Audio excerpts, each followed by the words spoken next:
We're just waiting for the thousands of people who will join us on the live stream here.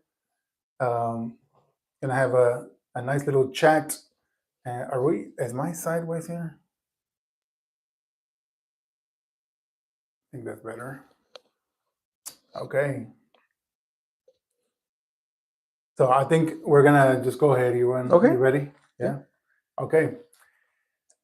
The Rio Grande Valley is for.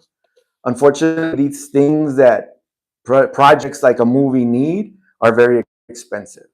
I went out and hired a line producer for my budget, and that cost $3,000.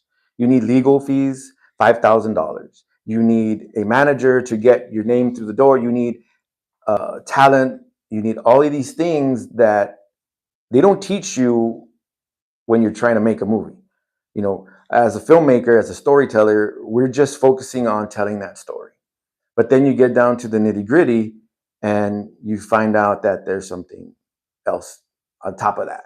So me and a couple of local filmmakers, we created this organization that's going to help bridge the gap between filmmakers and qualified investors. I'm working with a local city. I can't name that city as of yet, but there's several organizations that are going to host a seminar/workshop so that the investors can sit in a room with filmmakers and they can showcase their work. Well, we're going to educate investors on how they can get an ROI on their money. See, a film is like a piece of stock, right? So we can show them what they would get for their money. Okay, so let me continue from there then. On what is the goal of the initiative then? The goal is to make me tons of money. That's the goal. That's the goal. No, just kidding. The goal is to tell our stories. Going to the movies as a kid, you'd stay for the credits and you'd see all the actors scrolling and then the directors and all that. And at the way bottom, the grips and the electrical and the craft services, that's when you start seeing the Mexicanos. Mm-hmm. You know? Right. A lot of people are like, oh, why you have to make it racial? Because if we don't do it for ourselves, nobody's going to do it. You know, the cavalry is not coming and say, hey, Abel, hey, Gabriel, I know you're a storyteller. Let me give you tons of money to make your project.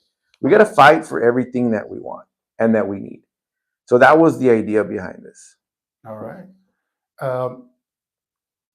Let's see. So that's a very interesting take. Of course, makes total sense. We've been excluded for the longest time in the process of everything, building, creating. Well, I mean, we're used to do the physical work, you know, but the creative side is always something that has been that is not accessible for us, you know. So how do filmmakers in the region get involved with this new venture, with this new project that you're promoting? Well, they can DM me on Film RGV Initiative on Facebook, and then there'll be a website coming soon, and then they can present their project, and then we can analyze their project and see how we can help them get in front of an investor that would take them seriously. And your name on Facebook is Film RGV Initiative. Okay, so they contacted you through that page? Yes. Film RGV Initiative. All right. So what do you, in your words, what do you think the investors are looking for? Talent, a recognizable name, something for the poster. If we could get letters of intent from a bona fide A-list, B-list star to come down, then that would turn in. And so to do that, you have to be signatory with SAG-AFTRA, and you have to play by their rules and know what they need and apply and put money into a bank account so that they can take you seriously. But when you stream something, when you're looking for something to watch, typically we'll look for somebody we know.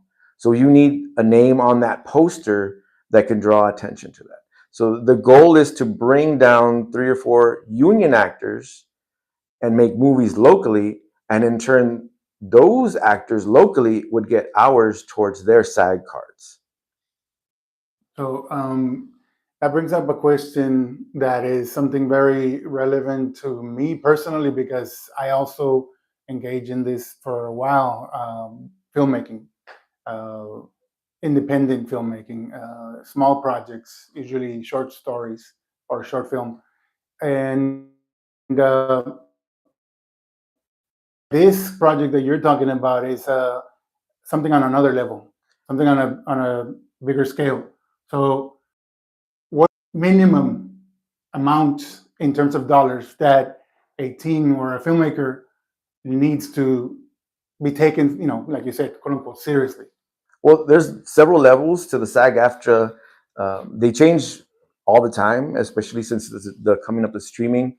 But for $200,000 and $300,000, that's the ultra low budget, if I'm not mistaken. At that level, the 200,000 to 300,000, you can have union actors and non-union actors, and those non-union actors would get hours towards their SAG card.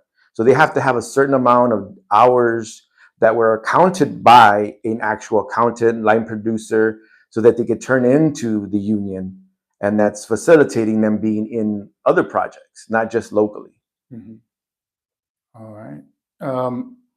I am myself not very familiar with the process of making a big, to handle a big project, right? So, like I said, I've done short films, I've done small projects. So I've never had, a big purse. Like, okay, I got 100,000, let's do this. Like that sounds like a lot to me.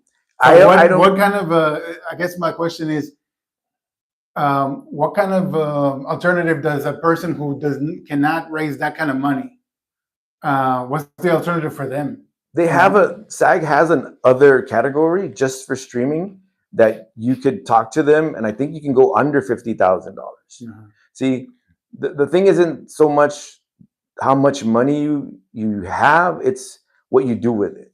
If you want to tell a story and you can do it for $50,000, that's great.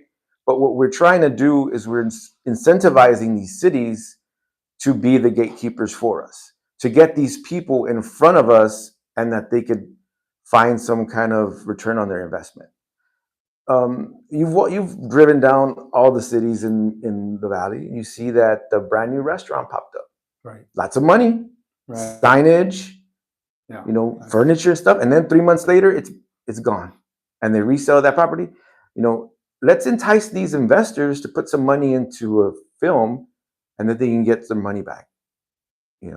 I've never done it, but I hired a manager, I hired a line producer, I hired a director that's done it before. See, all I'm providing is the locations, the production. They're doing all the heavy lifting, and they have their resumes to speak for it. See, we're bringing outside talent in, and then the hope is to eventually not need outside talent.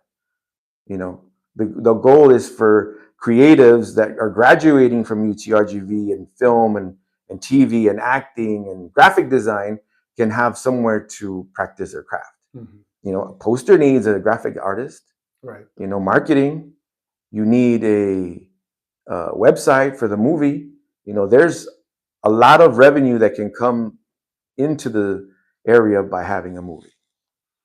So let me ask you this then.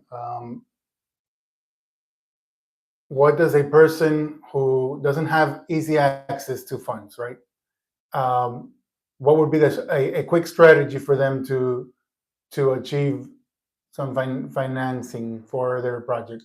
Let's say through RGV Film Initiative, right? What would that look like? How would they go about getting some funding? The one thing that we're concentrating on right now is getting filmmakers in front of investors. Okay. It's up to them to have those materials that, like we spoke about, a pitch deck. Well, that's what I was trying to do. Is if you can repeat what we were talking about before we went on. Correct. Live.